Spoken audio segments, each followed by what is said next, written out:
영정사진 속 앳된 얼굴. 32년 전 오늘 17살에 세상을 떠난 문송면 군입니다.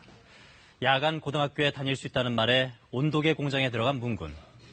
한 달 만에 불면증, 두통, 고열이 나타났고 전신 발작까지 왔습니다. 인체 치명적인 수은 중독이었습니다.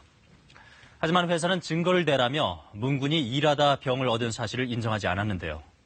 비난 여론이 확산됐고 결국 문 군의 직업병이 인정됐지만 문 군은 세상을 떠나고 맙니다. 어느 누구도 위험한 일터라는 것을 알려주지도 않았고 병을 얻어도 스스로 입증해야 했던 현실. 32년이 지난 지금은 어떨까요? 김지숙 기자가 취재했습니다. 2년 전 아들을 잃은 어머니는 아직도 그날의 기억이 생생합니다. 감기라고만 여겼는데 급성 골수성 백혈병 진단을 받은 겁니다. 골수 검사를 해서 백혈병이라고 했는데 그냥 주저앉았죠. 너무 무서워서. 거짓말 같더라고요. 아이도 울고. 반도체 공장에서 가스 감지기를 관리하는 하청업체 입사 2년 반 만이었습니다. 도무지 원인을 알 수 없던 상황. 반도체 공장에 벤젠 같은 발암물질이 나올 수 있다는 걸 뒤늦게 알게 됐습니다. 공장과의 관련성을 부인한 회사. 역학조사만 1년이 걸리는 등 지난한 싸움은 계속되고 있습니다.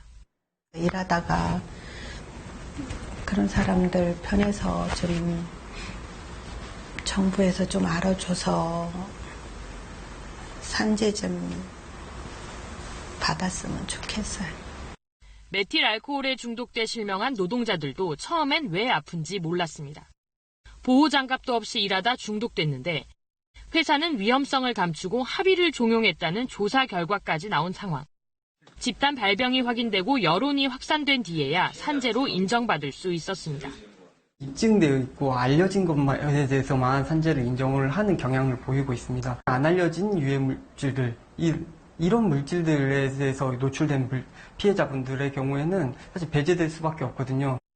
최근 10년 동안 암에 걸린 반도체 노동자는 3,400여 명, 이 중 1,100여 명이 숨졌습니다.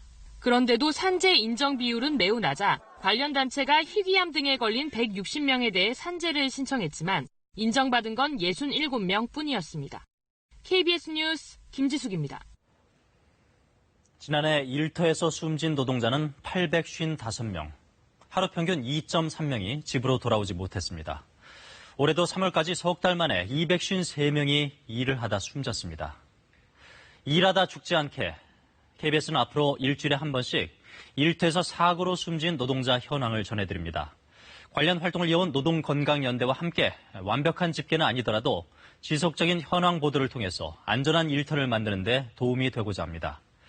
그리고 이 숫자 너머에 사람이 있다는 사실을 잊지 않고 관련 심층 보도도 이어가겠습니다. 그 일환으로 내일 이 시간엔 노동자가 숨진 중대재해 8,000건을 심층 분석한 결과를 전해드립니다. 특히 노동자가 숨진 곳에서 또 다른 노동자가 숨지는 실태를 고발하고 어떤 기업의 사업장인지 실명도 공개하겠습니다.